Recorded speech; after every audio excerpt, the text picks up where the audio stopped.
Welcome to the High Pressure Podcast with me, George Rattermann. And me, Marie Williams. Brought to you by Reliably Rattermann. Bringing you industry news and trends. Plus, insightful conversations with industry leaders.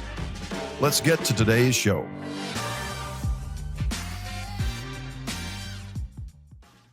Welcome to this episode. Let's jump right into the industry news. My co-host, George Rattermann, is out recovering. So I am joined by two co-hosts today. We have Steve Byers, who is our vice president at Rattermann, does an amazing job with sales. And we have Brent Lockhart, who is the president of Rattermann Manufacturing, and who has worked with George for 35 out of the 37 years. They go as far back as working with my grandparents at Guerin Welding Supply. So long history in the welding industry. And actually, along with Steve Byers, who originally was from the welding side of the welding gas supply side of the industry. So welcome, guys. Thank you. Thanks, Marie. Yeah, and actually, Steve and I have known each other for just about the same amount of time, as well as relationship between George and Steve. So yeah, we all go back quite some time. Yeah, a couple of days. Yeah. We have some young bucks over here. So let's talk about the George update. For those of you who don't know, George was on vacation with myself, my siblings, and all the granddaughters and grandson, and told us that he had a little bit of a stomach ache. All of us made fun of him. Turns out he needed to get emergency surgery for that stomach ache. So he is currently recovering. He's doing great. He's back home and moving all around, but he will be out for a little while. But Steve and Brent, as we know, it's business as usual. I think we're pretty fortunate. I think we're all fortunate that George didn't have a more serious condition than he ended up with, and he's well on his way to being on the mend, and we'll have him back here shortly. But we all miss him here at the office. But he's certainly not involved during his time out. As we all know, George, he'd have to be on his deathbed in order not to participate on just about a daily basis. So even though we've only communicated remotely, it'll certainly be nice to have him back in the office here shortly. Great. The emails are flowing again from him. Which means it's. I know he's healthy when I'm getting emails entire weekends and 12 a.m. Exactly. This company is his baby and his passion. And so I agree. I have also been receiving phone calls, text messages, and emails, just excited to hear about what the team's doing. So we're excited for when he comes back. Absolutely. All right. So moving on to some really exciting news for our customers. We have a lot of new services that we are proud to offer you. I'm going to turn this over to Brent to go over these new services, but let's start with the ASME testing, Brent. Yeah, thanks, Marie. We've been working on really all of these for quite some time now, and it's a lot of effort, a lot of time to get to the stage that we are today. And I'm excited to say that we're at the stage today where we've completed all of the approvals that are necessary within the ASME testing space. We've got 3 separate approvals that allow us to really set, reset, recertify all the safety relief valves in the cryogenic space.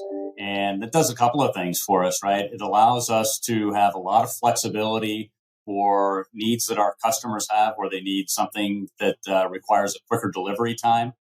We can do those now in-house with full certification, oxygen cleaning with that certification, and turn around and get it out to our customers, within 48 hours. Rather than traditionally having to wait weeks in order to get that product. So very excited about that. And I think it not only affords, our customers the opportunity to have a quicker turnaround, but allows them to be more flexible then and give better service to their customers in turn. So it's a win-win. Fantastic. And then let's talk about the oxygen cleaning. Yeah, and the oxygen cleaning, it really ties in to the ASME testing. We've had the oxygen cleaning in the clean room up for several months now.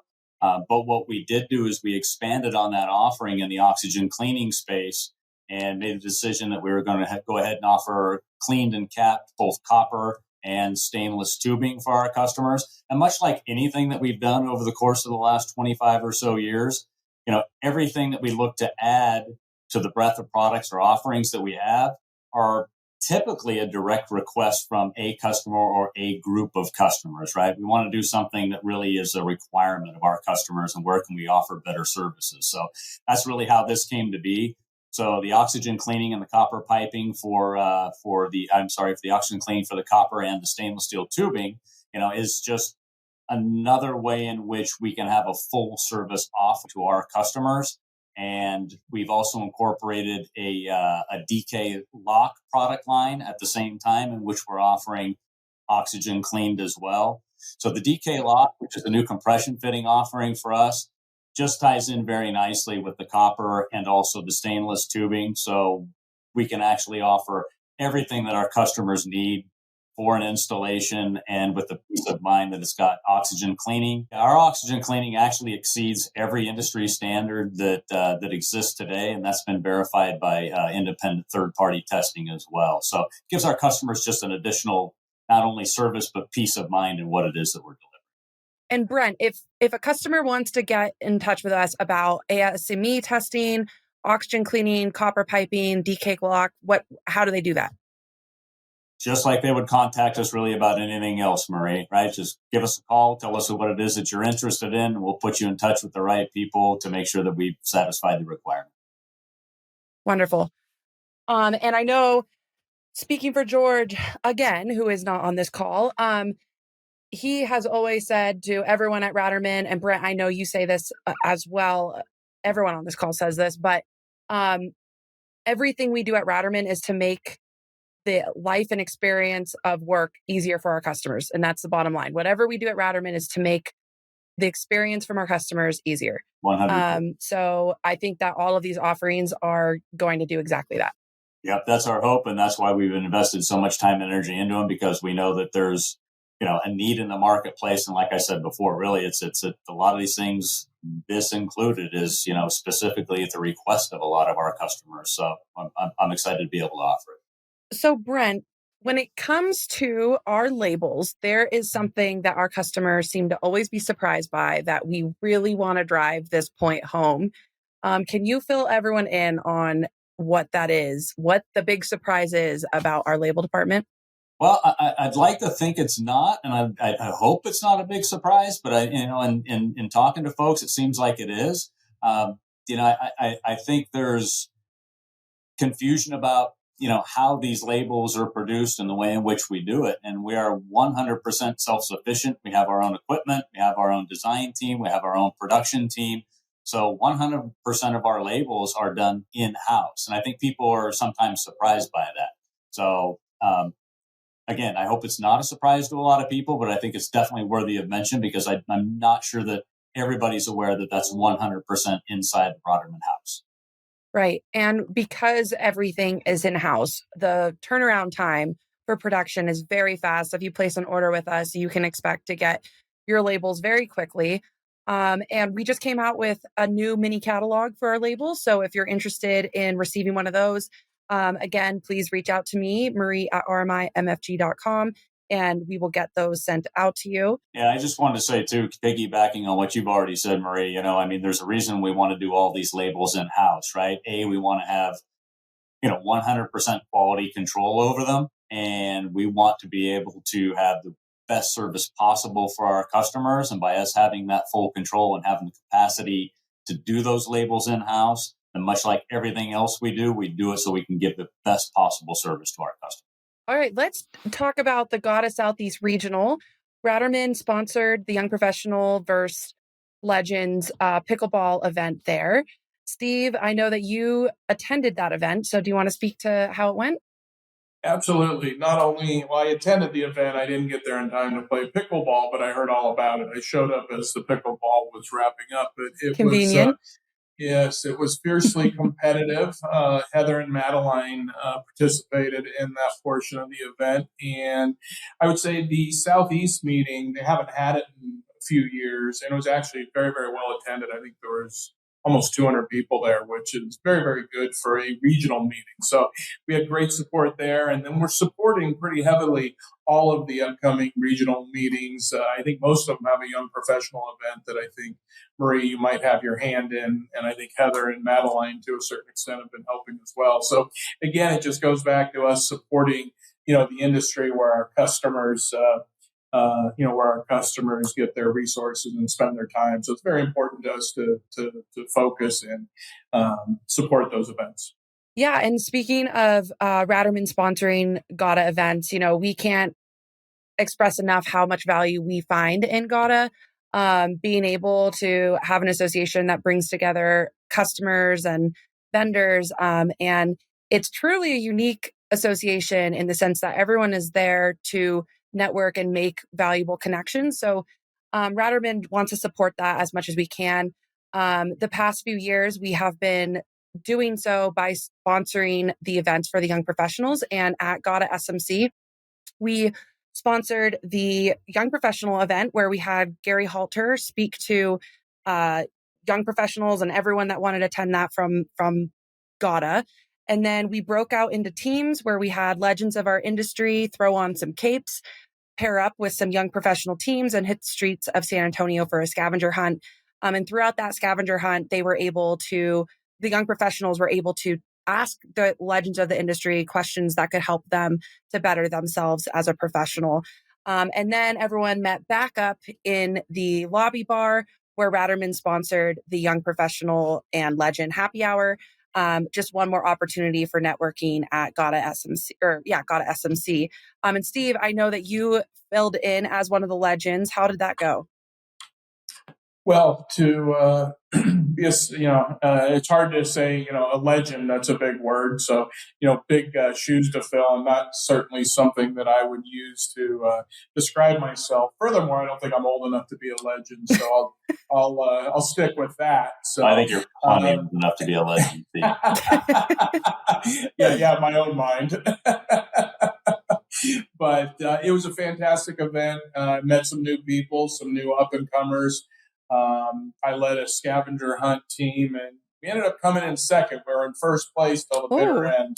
Somebody came in at the end and trumped us, but it was a very good event. I thought it was a good idea. I think Edward was a big Edward Leon was a big driver of this, and Andy Reardon, yourself, right? Gary Halter, of course. So it was just a great event and really good feedback from all the young professionals. Nice.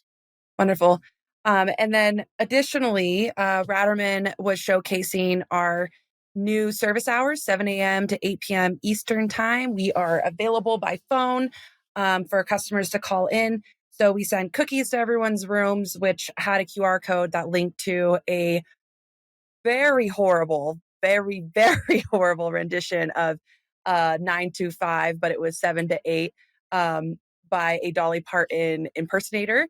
And then at our booth, we had that same impersonator come by for photos, and we were handing out T-shirts.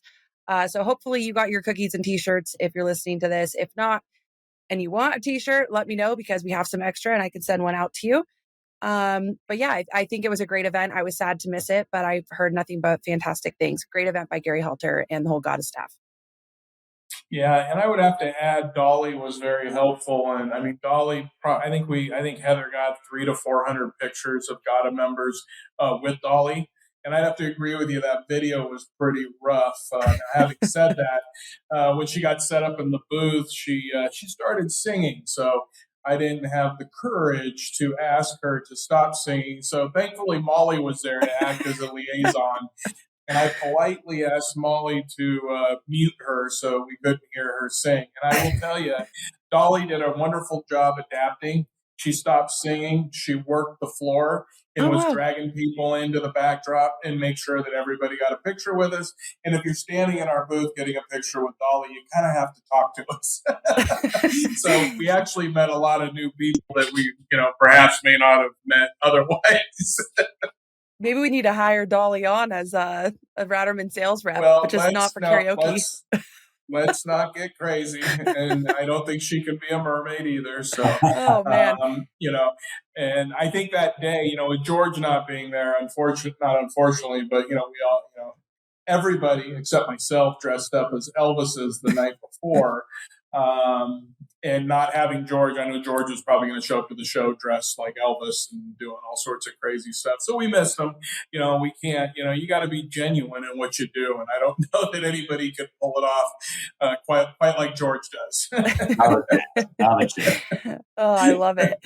Yeah, Molly was texting me with Dolly in the booth singing. She's like, "Oh no, she's singing again. I keep pulling the plug," and she's like, "Why am I unplugged?" And keeps plugging it back in. I was dying. When she found out when she was unplugged, did she just sing louder? Probably. Oh man. We have a lot of fun with those things, which is fantastic. But at the end of the day, it really was. I mean, it's our extended service hours. And going back to your point earlier, Marie, everything that we want to do is just to make something that's a benefit to our customers and makes their lives a little bit easier, right? And I think that's just something else we're doing that hopefully is going to accomplish that too. Yeah, fantastic.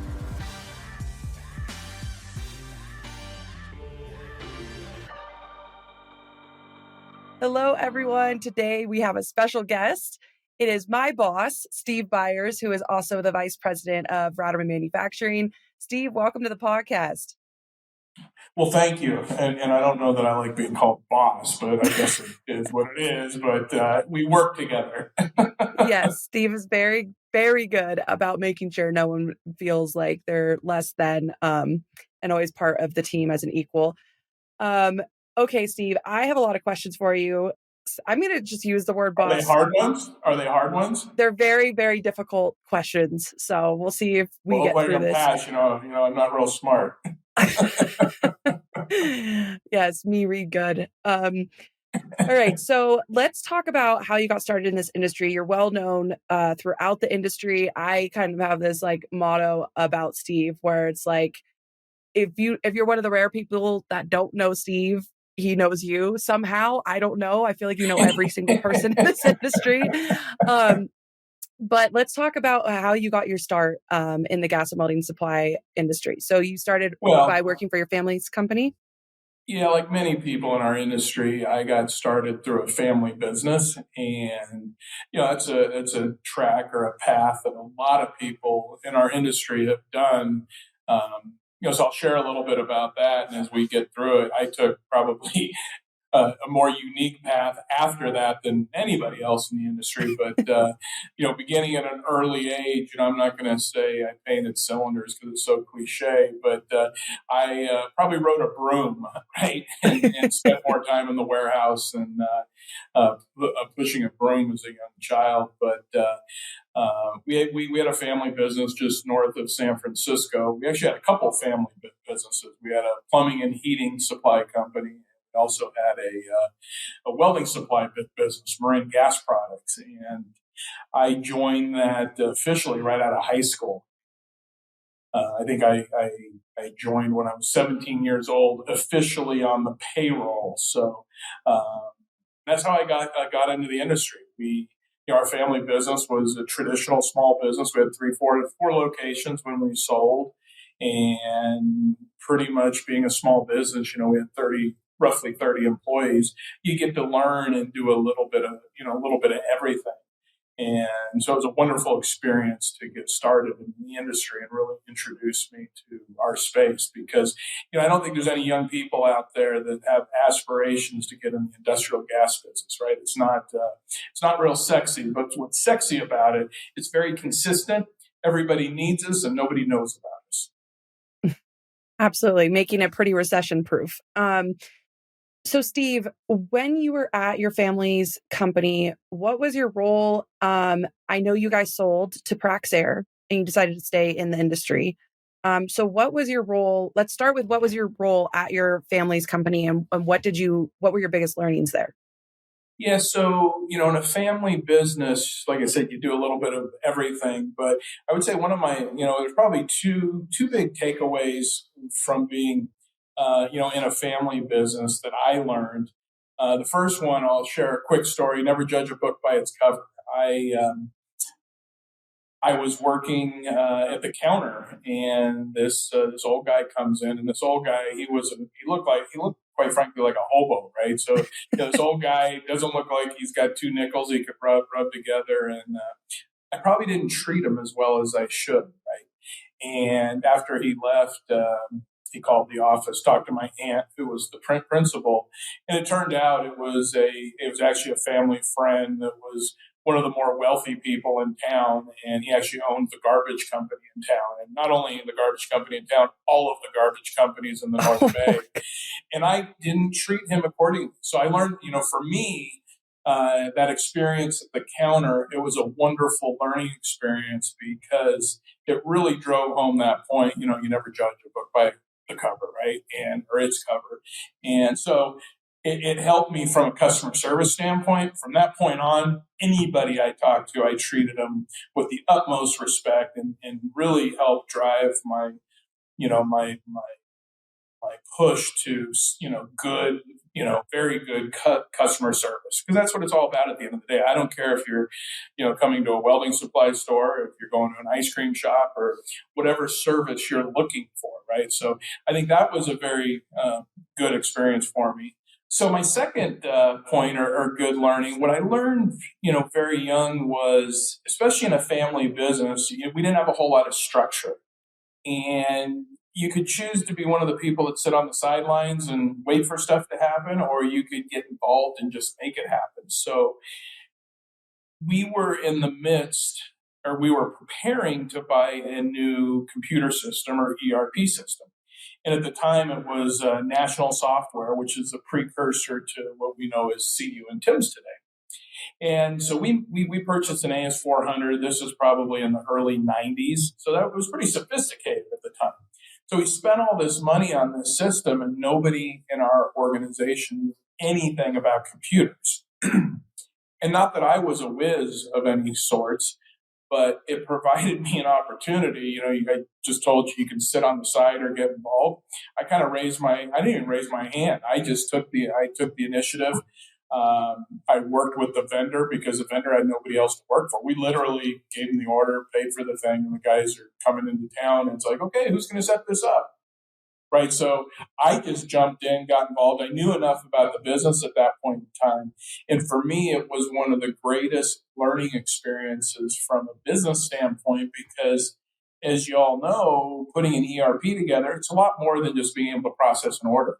You have to put your chart of accounts together, your whole financial package, your purchasing, your vendors, part numbers, product categories, and how that integrates to the balance sheet, right? So for me in my early 20s, it was a wonderful learning experience, and I had really good implementers from our software suppliers. And within 6 months, we had that thing turned on, and we had some help in the organization. But as far as, putting the framework together, I did a lot of that heavy lifting with the help of our team, and we ultimately got that system up and running. And because of my involvement in that and the intimacy that I had with the system, I kind of by default became our admin manager, finance manager, whatever you want. I had, accounts payable, accounts receivable. I had purchasing, and basically anything that had to do with money came through me because I knew the intimate workings of that. So when we sold our family business in 95, going through that sale process, negotiating, and then ultimately the due diligence, nobody had I'm not going to say I was the guy who had all the answers, but because of my intimacy, by being so involved, I was the guy that had to answer a lot of the questions for my aunt. My aunt wasn't comfortable bringing anybody else in. And looking back at that, it's kind of ironic because here's my aunt probably in her middle 50s. Here's me, in my early 20s. And, I probably faked it pretty good, but I didn't know what the hell I was doing. And because of that, as we did the transaction, we actually sold to Praxair at the time. Because of that, we got the deal done. And as we were closing up the deal, the Praxair guys kind of pulled me aside and said, hey, we want you for a key role. We need you to do this, this, and that. And I ended up spending almost 20 years there. So it was a wonderful experience. Right. It's like you jumping in just kept opening doors for you. And at Praxair, weren't you doing acquisitions a little bit? Or Yeah, so most of my time at Praxair, my first really 10, 12 years, I was focused on running businesses. Actually, I did so after they bought us, we were a very small business in Northern California. I think after we consolidated with their business, we weren't even 20 million revenue. And at that time, they wanted to put together a centralized customer service. And that was something that I wasn't a big proponent of, because I just think when you call a vendor or supplier, you need to be able, you need to be able to talk to the local people. Mhm. And so I wasn't a big proponent of it. So they talked me into doing the job, and we actually did a great job with it. And of all the jobs I've had, I've learned a lot over the years, but that and everything I've done, you always take it as a learning experience. But that was probably one of the most impactful learning experiences, because we literally had hundreds of phone calls a day. We had 20 people fielding those phone calls, and just the touch points, the transactions, the process, driving process and process control. It taught me a ton about structure and framework. So it was a very impactful position. And from there, I went into general management. It's funny, everybody always thinks I was in sales. I've never been in a sales role per se. I've never been an account manager. I just never did that. That surprised so me. from customer service, I kind of jumped into branch ops management, which then led to general management. It actually then led to sales management, and then kind of back into general management. The bulk of my career at Praxair, I was in a general management role, having full P&L responsibility for different businesses within, at the time, what they called PDI. And then my last, 5 years at PDI, I was driving and supporting our mergers and acquisitions in North America for the packaged gas business. Worked with some wonderful people, learned some wonderful things. And then I ended up leaving, I think, in 2012. And again, wonderful experiences. It was a great time. But I never felt like I felt like a square peg in a round hole, right? You had a lot of chemical engineers. And that just wasn't me. I would say I was an independent at heart. I always have been. And that's kind of my upbringing. And what was great, I was involved with PDI at a time when they were definitely in a transformation. So there was a small group of us that were definitely outliers, and I think really helped shape that company because of the different perspective we had. And at the time I left, they were going through a lot of changes, and they're a wonderful company. They make a lot of money. You look at their stock price and their business performance. My hat's off to them, because they're fantastic. But some of the ways in which they get there, it's just not consistent with my upbringing. Being an independent, it's just a much different space. So when I left Praxair, I went to work for the Castiglione family, and ran West Air for 5 years, give or take. And another wonderful experience. We had a great time. We grew the daylights out of the business, and really good people. We've assembled an incredible team there today, which most of the people we put in place under my watch are still there today, and the business continues to do very well. They're wonderful customers of ours today. Mm-hmm. So I would say all those experiences, lots of great learnings, and it's been fun. That's excellent. Yeah, and I think West Air is what, like 300 employees or so? Yeah, probably plus. Yeah, and you were the president there, so it's kind of funny how everything has come full circle. Now you're at Rattermann, which is the other side of the business, supplying to the distributors. My question to you is: every one of these roles was like a brand new experience for you, where you had to like jump in, and yes, you knew enough to be dangerous, but you didn't know fully the scope of what that new role would be like, because it was your first time. What is your advice to someone about jumping in? Like, what I'm thinking to myself is, at Rattermann, when I first started, my dad, George, used to always say to me, you don't know what you don't know. So like, be careful. There's a fine line, right? So how do you what would your advice be to someone that wants to jump in, get their hands dirty in a new role, but they don't want to bring any damage to that role, I guess?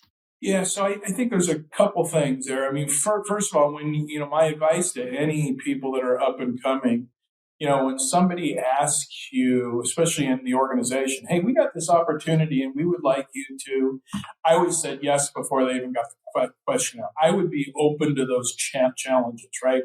So many times today, I've seen people, when those opportunities come up, it's like, okay, they listen to the opportunity and it's almost like, what's in it for me? I've always been of the opinion, if you're with the right team and the right group of people, you don't have to ask what's in it for you, because if they're giving you more responsibility, if the money's not there today, it'll be there at some point, right? And if you knock it out of the park and do a great job, the money will come. So, my first word of advice would be take the opportunity. I'll never forget when I've got my first big promotion at Praxair. They call it the vice president called me. He goes, "Hey Steve, blah blah." And I kind of thought it was coming. He says, "I have an invitation for you." And I said, "Yes." He goes, "You don't even know what I'm asking." I said, "I know what you're asking." And thank God I wasn't presumptuous, but I had a pretty good idea it was coming. And so, he said, "Well, I'll send the offer over. We can talk." And I said, "Yes, I'll take it. Yes, I'm in." Yeah. Right. So, and then once you're in the role, when my family's business sold, the first promotion I had within Praxair, I'll never forget. I was probably 24-ish, and there was a group of guys that worked for Praxair in San Francisco. These guys were like legends. I've never met them. I've heard the name. It's kind of this. Oh, it's like, oh my God, it's his account, right? And never met him. And this one gentleman. After I got my first promotion, here I'm not even 25, and this gentleman who's 55 and a legend in my mind, and really was, is reporting to me, right? So I was nervous, right? And I'm thinking, well, how am I going to do this? So I called him. I said, "Hey, let's go have lunch." He was kind of gruff, kind of like, he didn't say it, but he felt like, why would I want to go have lunch with you? Right. So I took him to lunch, and it was rough the first few minutes. And I finally just said, "Hey, I know I don't have the experience that you do. You have a tremendous amount of wisdom. I would love to be able to learn from you." And they put me in this job. I didn't do it to you, right? They kind of gave me the keys, and now I got to drive. And I want us to be on the same team. I want us to win. Right? And I share that because that first meeting was so important, and we're still friends to this day. Right? Oh, that's awesome. And I think it's so important when people get into new roles. It's almost more important how you say as opposed to what you say is definitely important, but how. Mm-hmm. And you have to be so careful with, the me's and the I's. It's got to be we and us, and we will work together. When you start talking, if I would have said, "Well, you're reporting to me," that meeting would have gone totally different, and I think I would have been fractionally as successful, right? If you have a team around you that wants to see, people will do amazing things if they want to, and if they don't feel special, right? I have another example. When I worked for Praxair, there's one gentleman I worked for, used to drive me bananas. I could hear him in his office. He had an office next to me, and he'd be talking about his sales manager, his trucks, his drivers, and it was like fingernails on the chalkboard to me. So that's always been a hot button for me, because the structure is important. And as long as everybody's meeting expectations and doing what's supposed to be done, the structure doesn't matter, right? The structure is something, the foundation of your house. It's ultra important, but how often do you talk about your foundation? If it's working, you don't have to talk about it, right? Yeah. It's holding the house up. Mm-hmm. So wait, when did you? Because you say that all the time to me, and I agree with it. When did you learn that? Like, was that something you always believed in? Was that something you had to learn or saw someone else do? I would say I learned it after we sold to Praxair, right? Because that's when the structure came into place. Being independent, small family business, we didn't have a whole lot of structure, so it had to be us, because it was kind of. I remember, arguing with a cousin of mine. Well, if you don't like it, I'm going to go talk to our aunt. It's like, let's figure this out, right? And we would figure it out. But going to a larger company, I just know how I felt when people would say, "Hey, he's my guy," he's mine. Mm-hmm. Like, just made me Like feel what? uncomfortable. Yeah. And I think for young people that are, if you're good at what you do, you will, and you're young, you will be put in roles where people will be reporting to you that are much more experienced, Mm-hmm. perhaps much older than you. And it's just, I think it's a much softer way to touch that situation. Yes. And okay, so similar to how you always address people, you never are claiming people as yours or working under you and all the above. Like, you don't make that apparent. And I love that about you. I always feel, as someone who is your direct report, I always feel so comfortable to call you with a new idea and be like, "Hey, how about this crazy idea?" And you'll walk through that with me and then decide if it's a great idea, a bad idea, whatever the case may be. But I feel like anyone that reports to you typically feels that way. Additionally, I, on the back end, can watch you go through, a lot of really challenging meetings, and you have so much going on. Whether, I don't know your personal life, but it could be a personal thing or it could be business, whatever. And you never ever show that you're upset when you're talking to someone at Ratterman, and I'm sure at all your other jobs. How the heck do you do that?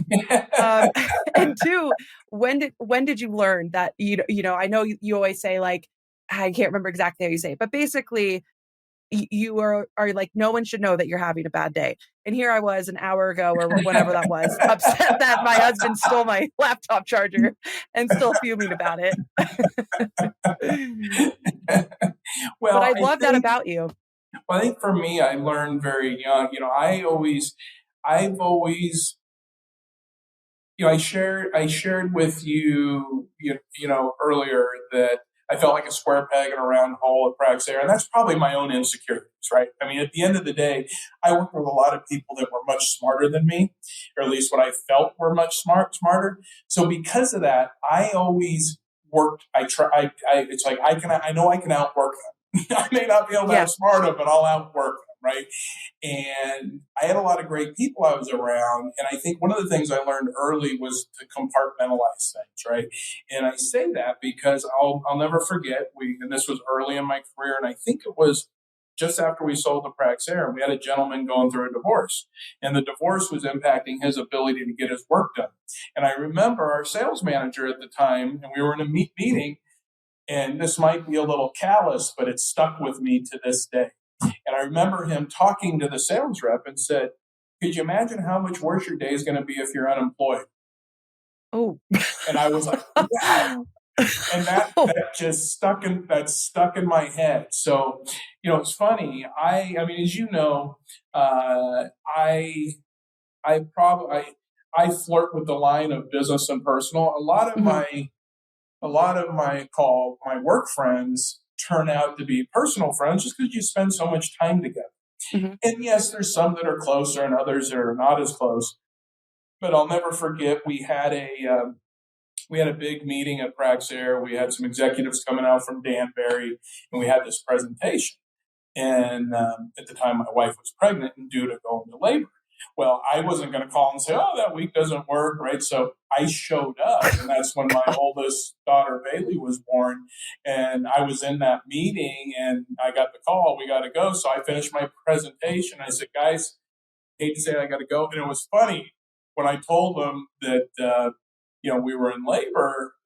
Some of the people at the table didn't even know we were expecting, right? So I've just always kind of compartmentalized things, right? And that's just how I do it, right? And as a leader, people want to see that you're strong and confident. If you're melting down because the engine in your car blew up, right? It's people don't want to hear or see that. They want to know that they can come to you. I mean, that's kind of the definition of a leader, right? Right. So how do you? Okay, I don't. Nowadays, my generation, it's all about uh being sensitive to personal and which you always are. But it's a lot. I don't know how to say this delicately, but we're a sensitive bunch, and we're trying to find more of a balance of life than work, right? But your experience was like, I'm going to outwork this person to better myself and my career. Where is the line on that? Like, for my generation here, like, does that annoy the hell out of you, or like, how do you You know, balance that? I wouldn't give your generation such a hard time. I mean, I work very closely with you and your husband, and you Hmm. guys both work your tails off. I think what's important is finding balance. And my entire professional career, I haven't had to punch a clock, and I can't even remember if I even ever had to. I think in high school I may have punched a clock. So I've never had to punch a clock. And I've always known what my expectations are, and I've always been in roles where I have flexibility. Hmm. And so I just think you have to find that balance. I mean, I work insane hours, but Yeah. I don't miss a thing. If there's something, I mean, as my kids were younger, I rarely would miss sporting events. Now Yeah. that they're all out on their own and have their own lives, Sean and I still have a lot of fun and do a lot of things. So it's not like I'm missing out on things because I work so hard. So I think you have to find that balance. I think and I'm not going to say this is a generational issue Yeah. because I had the same problem with some of my friends when we were getting started in our careers. They wanted the job I had today right out of college, but didn't want to Yeah. work to get to it. So Hmm. I think there's a balance there, and I see it in my kids. In fact, most of my kids, and Yeah. they're all hard workers, and Totally. so I don't think it's a generation. I think people just there's been It's lazy people. people in every generation. Yeah.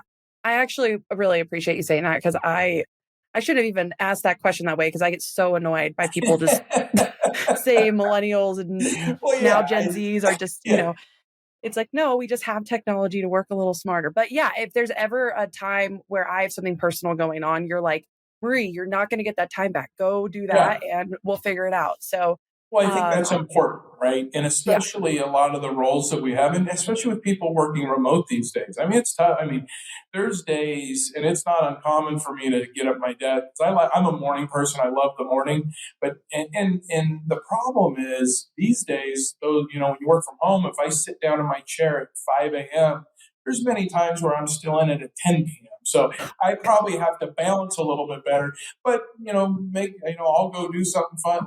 Like tomorrow, I was looking at my schedule. I've kind of been beating it out. I'll probably be out on the property tomorrow doing something fun. You probably in the won't hear from me tractor with, much. Yeah, yeah, with the I'll goats. go move some dirt, or do something on the goats for Shauna, or sure she wants a Oh, fence built or something. So I'll just make the time to do that. So it's a give and take, right? yeah. And it's just finding that balance. Yeah. Okay. Well, so I have some questions for you based on things that I observe and go, how in the world does he do this? Okay. So that leads me to my first one. How do you get so much done in a day? Like, how do you do this? Like, how do you don't drink coffee, you don't drink energy drinks. Like, how do you, it's like you start and you can go meeting to meeting to meeting. And then anytime someone calls you, you immediately answer or call them back right away. You answer every single email. It's like, it feels like you have 5 assistants at your house. Like, how do you do this? What Well, should it's we be funny you doing? say that because I've had a couple times in my career, and I've had multiple opportunities to have assistants. I don't do well with assistants because I want it done my way. I want it done now, and I know how I want it done. And maybe it's a shortcoming of mine, but if I have to articulate to somebody else, and I'm pretty good with technology, by the time I tell somebody where I want to fly, I could have already bought the ticket and it could have been over. So I just find that it's much more efficient, right? Hmm. And the other thing, rarely will you find me, we're all busy, and a lot of people get caught up in, I don't know what you call, scuttlebutt, right? Or just chit chat. I'll Yeah. chit chat, but when you've got twice weekly calls with me. We go over the 5 things we need to. And I'm like, okay, perfect, thanks, bye. Yeah. Right. So And I I'm don't. still ready to talk because I talk all the time. And I think if you want to, you've got to do what you say you're going to do. So I just Mhm. make sure every night every night before I go to bed, I look at my calendar so I know what time I have to get up. I'm usually up early anyways, right? Yeah. But I just want to know what's going on. So I'm kind of mentally prepared for it. And I'll do one last sweep of emails before I go to bed. As you know, we look at sales every night. And every job I've had for the last 30 years, I looked at sales every night. I had some sort of technology where I saw sales every night. And that's what I do. First thing when I get up in the morning, I read the paper real quick. I look at my emails, look at my schedule again, and just make sure that I don't miss anything and I get everything done during that day. And even if I can't get it done, there will be a touch, right? That says, hey, I know we were supposed to talk. This wasn't done. Maybe tomorrow, maybe it'll take a week. But I think that communication is very, very key. But because of that, I'm probably at times could take more time with people, right? And I try to balance that. And it's probably, if I could pick one weakness, I could probably make more time at times. Really? I feel like you do a great job of that. Well, that's good to hear. Yeah. I feel like I could call you. I feel like I'm the only person that calls you, but then when I'm with you, your phone is ringing off hook all the time. And I'm like, how does he make this much time for me? So, and you do that for everyone. Anyone that calls you, you're like, yeah, it's Sometimes very I feel like I'm rushing people along though, right? Because sometimes people they want to chat, right? And I'm like, I That's gotta me. go. Like, let me tell you about my entire day. Let me tell you about my dream that I don't know.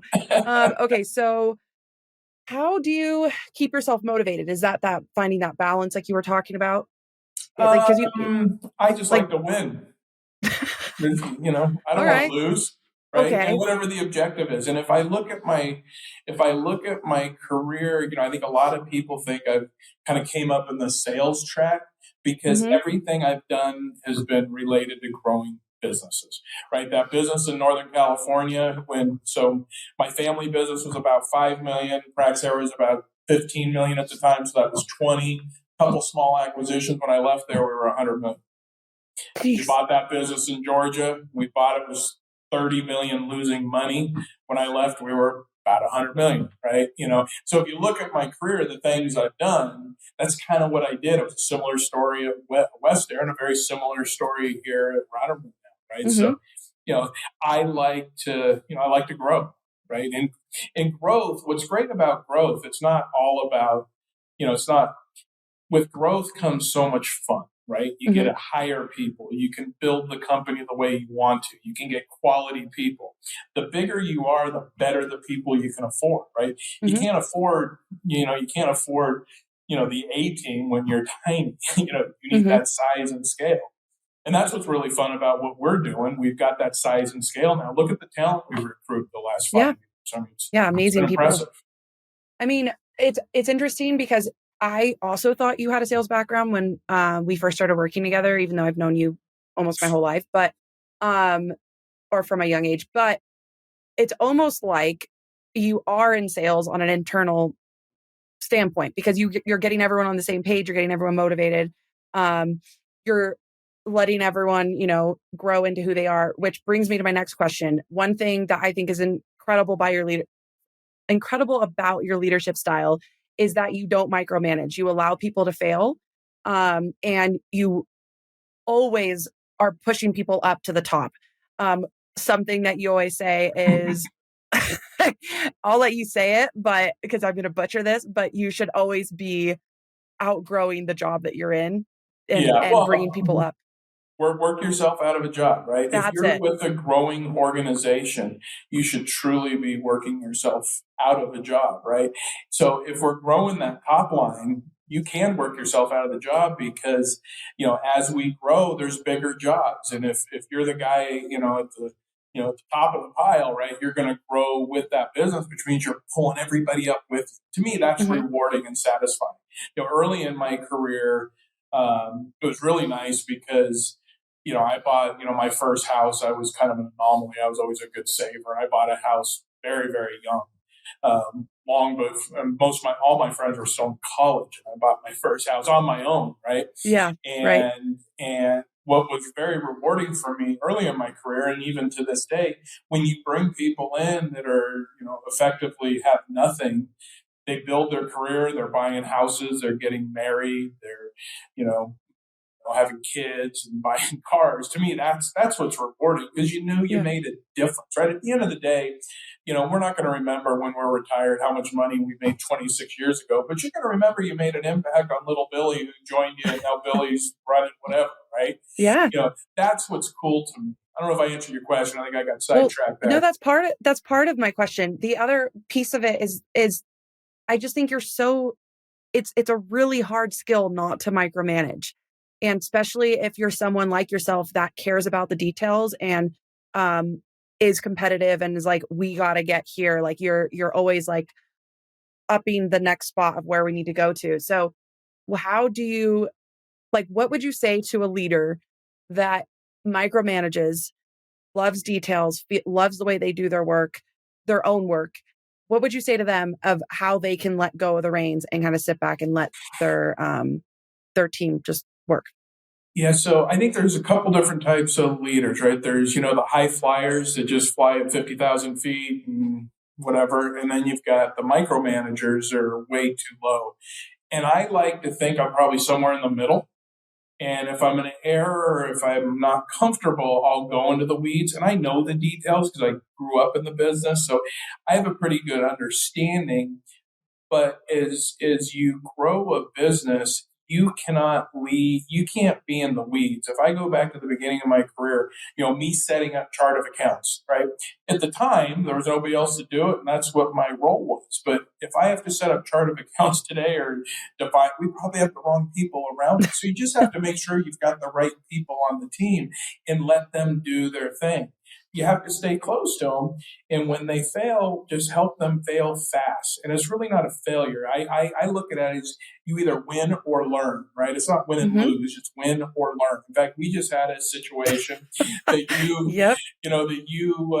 it was fun. It's funny. I'll share. There's more to the backstory that you probably don't know. So Brent, our president, he goes, "Hey, we should probably define this contract better." I said, I'm not going to waste the time. He goes, "Well, how come?" I said, "It's not going to work." And he's like, "What?" "Well, why are we doing this?" I said, "In the scheme of things, it's a cheap way for her to learn." Yeah. He goes, "You know what? You're absolutely right." So you have to be able, a micromanager would have said, "Oh no, there's no way we're going to do this. We're not going to spend the money." But for you to go through that experience, and I wasn't going to tell you it wasn't going to work, and maybe it would have worked. But I wanted you to learn, right? Right. Yes. And for anyone listening confused about what we're talking about, I was trying to hire a company to redo our e-commerce. Maybe we'll cut that. I don't know if we need people to know that, but I really failed on that one. But you know what? We failed fast. You learned. I learned. And it's funny because yesterday, Steve and I were talking about it, and I was like, I don't know what I was thinking that this would be okay with the contract they sent over. So it's funny to hear you say that now. But yeah, that was I learned a lot. And now I'm learning to get our money back. So that's, another learning. Yeah, I thought we failed for a lot less money, but oh well. It's okay. I'll make it worth a while. I was paying on the full amount. So if you get some money back, it's a win. Yes, exactly. Okay. And another thing that I watch you do seamlessly is handle conflict. What advice do you have to people that internally have to have some challenging conversations with peers? I think you have to deal with it, and you got to deal with it quickly. The problem with conflict is most people just kick the can. You cannot kick the can. If something's bothering you, I want you to call me today. If you're doing something that's bothering me, I'm going to tell you immediately. Mm-hmm. Right. So I think it's so very important to deal with that immediately. And 8 times out of 10, you have the conversation. It's all good. Now, if it's serious in nature, I'm not a big person that, does formal write-ups, right? It's not my style. But if it's a serious issue, and I learned this early from another great mentor early in my career, I forget what the issue was, but I kind of blew him off when we had the discussion. About 7 minutes later, I got an email that memorialized what we talked about in an email. I'm like, oh shit, he's not screwing around. Right. So that's, and I do. And so I use that pretty consistently, not I think it's the right thing to do to clear up any ambiguity, right? To make sure that the expectations and the communication we just had was crystal clear. Because the moment you have a discussion, people go away and everybody's got their own perception. If it's something of significance, send the email, memorialize it, and that way there's no black or white. This is what was discussed and this is what was said. But back to your question, deal with it fast. Yeah. Don't let it fester, because then it just, if a lot of junior leaders that don't deal with it, it festers, and then it's an explosion. You don't want to get to an explosion. Right. And I think too, like, it also allows for people to start gossiping because they're feeling XYZ or, I agree. I think that needs to be dealt with right away. And then also I watched, from like, not that we have much of a conflict, but if you've ever called me to say, hey, Marie, like this isn't really working out or whatever the case may be, it's always from a point of questions. Like you don't just accuse the person right away. You're always like open to hearing their thoughts and feedback. And that's, no matter, how tense the situation may be, I think that that's great that you allow that space so that that's a good point. And that's something else, I've learned along the way. Just because you hear something doesn't mean it's accurate. There's a lot of, you hear something, you get emotional and what the hell did you do? Rather than doing that, if I hear something that really upsets me, I'll probably sit on it a few hours or maybe till the next morning. And as opposed to calling somebody and accusing them, I'll call them and say, hey, what do you know about this? Right. Yeah. And then go through it. Right. Because again, when you talk about communication, let's, what really happened. Mm-hmm. And sometimes, and I probably learned that, I think I shared with you my customer service role, I probably learned the most. That was tough because you had our people, the customer, and our salesperson in the middle of it, right? Oh. And the salesperson will call, you upset the customer, they're going to leave us. And, and the salesperson's doing exactly what they're supposed to be doing. They're being an advocate, but sometimes it would be overly dramatic. So then it would set me off. And then by the time I dug into it, it's like, guys, I'm sorry. What didn't quite happen like that? Kind of like the little boy that cried wolf. Right. Right. So you just got to have your facts. And generally speaking, your teammates want to do good and do the right thing. So it's not like they're out there maliciously trying to ruin your business, right? Mm-hmm. Usually.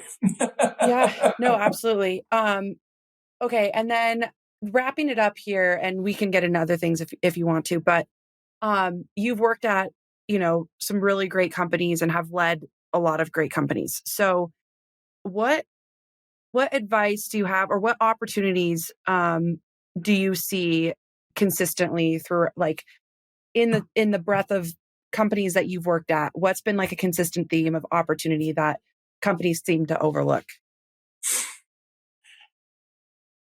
I would say keep it simple, right? So many people want to do all this other stuff. Stay true to you and what your business is good at, right? Make sure you're squeezing and running that business as efficiently as possible. Because I think it's very important. We've talked a lot about growth today, but you also have to have growth and improvement from a productivity standpoint. And productivity you can get in a multitude of ways. It just doesn't mean cutting costs. Productivity is, can you get more revenue without adding more costs? That's true productivity. So a lot of ways to be more productive. And, coming up through Praxair, that's really the education I got from them, is you got to have growth and you have to be better, more efficient than you were the year before. And, all the places I've worked were always open to that. It may take some capital. You may have to invest in a new plant or new trucks or better trucks or, palletized trucks, right? Certain things that make you more efficient. But it's all about staying focused on, growth and productivity. So when I talk about growth, I probably should have been a little more inclusive of, being a better business person, running the business better. Yeah, that's great. And then my last question for you. So for those of you who don't know, George Rattermann worked for his family's gas and welding supply company the same time that Steve was working for his family's gas and welding supply company. Both of them sold to Praxair, and then they both started working at Praxair together around the same time. And that's how they met. I don't know how, over 30 years ago, was during the Right at Praxair 30 days. years ago. Oh, wow. Yeah. Probably So, 30 years this year, or 30 years next year. okay. And I know, talk about round peg in a square hole. Wait, square peg in a round hole. I think George Rattermann is that everywhere he is in life. So my question, He's comfortable with it. he loves it.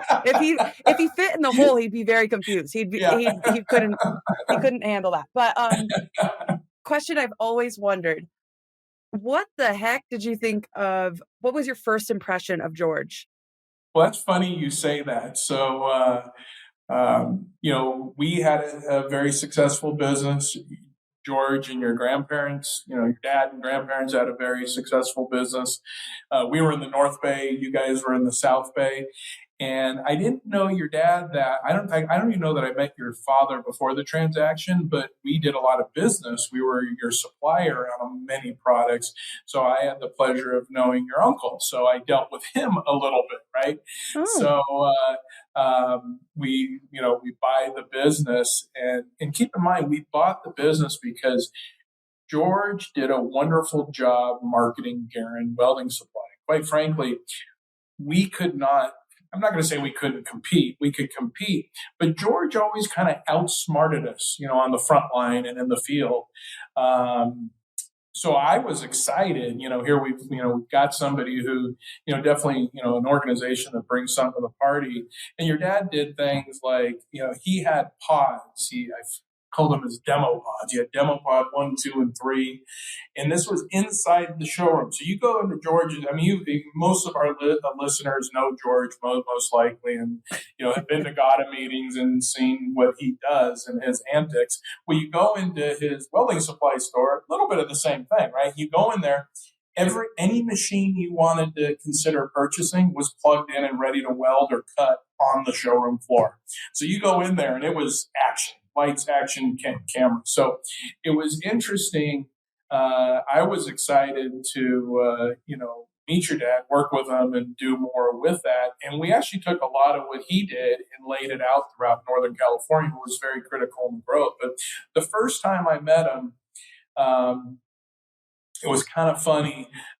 We had a sales manager at Praxair at the time who he was unique. He was a fine person. He was just a little bit challenging. So he's holding the meeting, and I shared earlier, you learn from everybody around you. In fact, some of the people were what I would say are the worst examples I probably learned the most from. And this gentleman I learned a ton from. So we just acquire the business. He goes in day one, wants to get in front of the sales guys. Your dad says 3 or 4 words and sits down. He gets up and starts talking. And basically, he didn't come out and say it, but here's what it felt like. You guys are terrible. You don't know what the hell you're doing, and we're going to show you how to run your business. And your dad, your dad, he's not, I wouldn't call him emotional, but when he gets torqued up, his face gets a little red. He starts, hair sticking up. Yeah. Oh, yes. yeah. Oh, yeah. Yes. And he had a lot more hair then, as did I. So I whispered something probably very derogatory in his ear and basically said, "This will pass. Don't worry about him. We've got a lot of great people here." Yeah. And your dad ended up staying not nearly as long as me. I think your dad stayed 3, 4, maybe 5 years, 3 years. I think it was 3 years. Yeah. He started Rattermann. And your dad really, at the time, PDI was really not a contender anywhere, right? We're building a nice business in the Bay Area, had a nice business in Southern California, and a very nice business in Chicago. And most of the other businesses were just not performing at the levels that they expected. So your dad came in, and from a hard goods supply standpoint, he really put us on the map. Guys like Miller would not sell to us because of your dad. Really opened up Miller to all of PDI and really brought our hard goods marketing and procurement really to the next level. So That's how I forget what the question was, but that's how your dad and I met, or the first time that we really spent time together. But then after that, your dad, some of the crazy times we've had together. Yes, I know. I've heard. I'll never forget the Astro Pop Top van that he bought. I don't know if he bought it for himself or your mom. My mom, but he drove it. Yeah, Yeah, we were I also don't know all that your up in mom there. appreciated it. No, she hated it. She's like, "What is this thing?" Oh my God, that's TVs and hilarious. everything, a couch that folded flat with a button. Yes, it was ridiculous. That's so funny that you remember that. Oh And it was yeah, like how could you used. forget? That's so funny.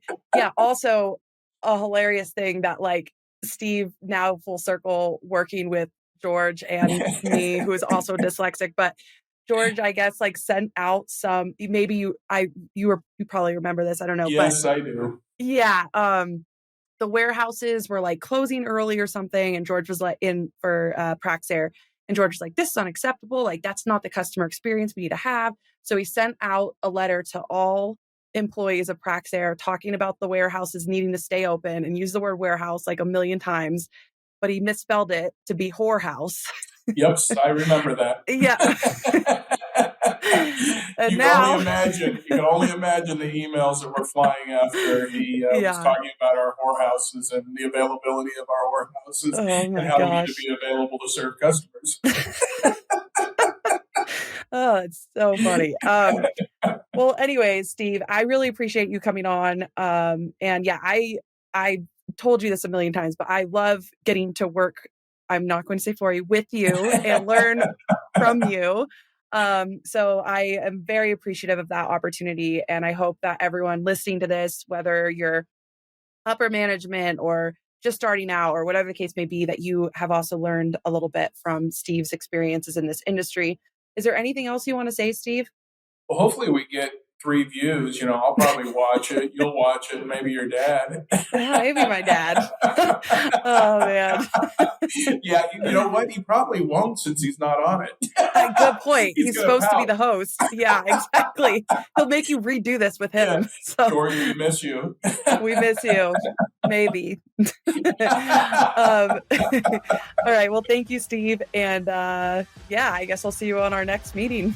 Absolutely. You're welcome. Have fun. All right.